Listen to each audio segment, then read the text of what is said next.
Վարչապետ Նիկոլ Փաշինյանի գլխավորությամբ տեղի ունեցել հանդիպում, որի ընթացքում քննարկվել են Եվրոպական քաղաքական համայնքի գագաթնաժողովի կազմակերպմանն ու անցկացմանը վերաբերող հարցեր։ Ազգային ժողովի այգում տեղի է ունեցել Կոզեռնի հանգստարանի ննջեցյալների եւ հոկտեմբերի 27-ի ոճրագործության զոհերի հիշատակին նվիրված հոգեհանգստյան կարգ։ Հոգեհանգստյան կարգը կատարել է Սուրբ Սարգիս եկեղեցու հոգևոր հովիվ Տեր Արարատ քահանա Օրդոյանը։ Այսօրվա հանդիպման ժամանակ մենք մանրամասն քննարկեցինք ինչպես երկկողմ հարաբերություններին, այնպես էլ Հարավային Կովկասի տարածաշրջանի ապագային վերաբերող հարցեր, այս մասին հայտարարել է Վրաստանի վարչապետ Իրակլի Կոբախիձեն Ադրբեջանի նախագահ Իլհամ Ալիևի հետ ճեպազրույցի ժամանակ։ Մենք պատրաստ ենք նպաստել երկխոսությանը եւ խաղաղության գործընթացին, նշել է Վրաստանի վարչապետը։ Ազգային ժողովի կանոնակարգ սահմանադրական օրենքի համաձայն Ազգային ժողովի քաղաքացիական պայմանագրի խմբակցությունը Կենտրոնական բանկի նախագահի պաշտոնում առաջադրել է Մարտին Գալստյանի թեկնածությունը։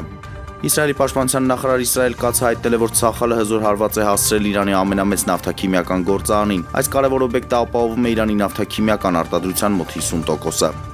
Սան Պաուլոյում նախատեսված հայ-Բրազիլ մրցաշարի գլխավոր իրադարձությունը UFC-ի թեթև քաշային կարգի դասի երկրորդ համար Արման Ծառուկյանի եւ ամերիկացի Դիլոն Դենիսի միջև գրեպլինգի գոտեմարտը, որը պետք է կայանար ապրիլի 8-ին չեղարկվել է, մենամարտի չեղարկման պատճառները չեն նշվում։